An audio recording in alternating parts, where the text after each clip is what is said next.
लड़ लेंगे। आज से 75 वर्ष कबल आज ही के दिन भारत ने कश्मीर में अपनी फौज उतारते हुए जाबराना तसल्लुत कायम किया था। दुनिया भर में मुकीम कश्मीरी भारतीय गैर कानूनी कब्जे के खिलाफ आज योम सियाह मना रहे हैं। योम सियाह के मौका पर आज़ाद कश्मीर भर में जलसे, जुलूस, रैलियों और तकरीबात का इनेकाद किया गया। योम सियाह की मरकजी तकरीब दारुल हुकूमत मुजफ्फराबाद में मुनक्कद हुई। तकरीब के बाद रैली का इनेकाद भी किया गया, जिसकी क़यादत वज़ीर आज़म आज़ाद कश्मीर सरदार तनवीर इलियास ने की।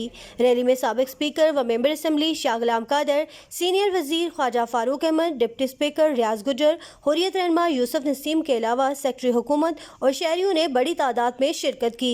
शहरियों ने स्याह पट्टियां बांध रखी थीं और इस मौका पर सरदार तनवीर इलियास ने खिताब करते हुए कहा, 27 अक्टूबर को दुनिया के सामने जिस सीना जोरी का मुजाहरा किया और कश्मीर के अंदर दाखिल हुआ और कश्मीर के अंदर मुजाहिदीन जिस कैफियत से दो चार थे, महाराजा ने क्या फैसला किया हुआ है। मैंने परसों भी एक मुकाम पे ये कहा था कि आज जब महाराजा के अपने बच्चे, उसके अपने डिसेंडेंट्स ये कह रहे हैं कि महाराजा ने ये नहीं लिखा था, महाराजा ने वो नहीं लिखा था, हिंदुस्तान को चाहिए कि वो आगे बढ़े, सामने आए, उस मायदे को लेके आए जिसमें महाराजा ने सरेंडर किया था, उसको बैनुल अक़वामी कमीशन मायना करे, वो ये देखे कि इसमें टेम्परिंग हुई है, महाराजा के अल्फाज क्या थे, उसकी मंशा क्या थी, वो क्या कहना चाह रहा था, वो एब्सोल्यूट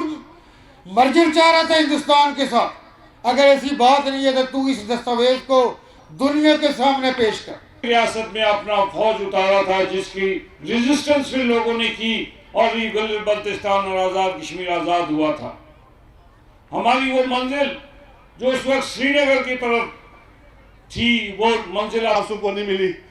उनके रूह की कसम खा के कहते हैं कि इंशाअल्लाह हम सब मिलके हिंदुस्तान को कश्मीर से निकाल के दम लेंगे और पाकिस्तान को एशिया का टाइगर बनाकर दम लेंगे कि कश्मीरी अपनी आज़ादी की जंग जारी रखेंगे। हमारे सियासी इख्तलाफात हो सकते हैं, मगर कश्मीर के मामले पर हम सब एक हैं। मसला कश्मीर एक सुलगती हुई चिंगारी है, सिर्फ मजम्मतों से काम नहीं चलता। दुनिया इसको हल करवाने के लिए अपना किरदार अदा करे। फाइज़ा गिलानी, कंट्री न्यूज़, मुजफ्फराबाद, आज़ाद कश्मीर।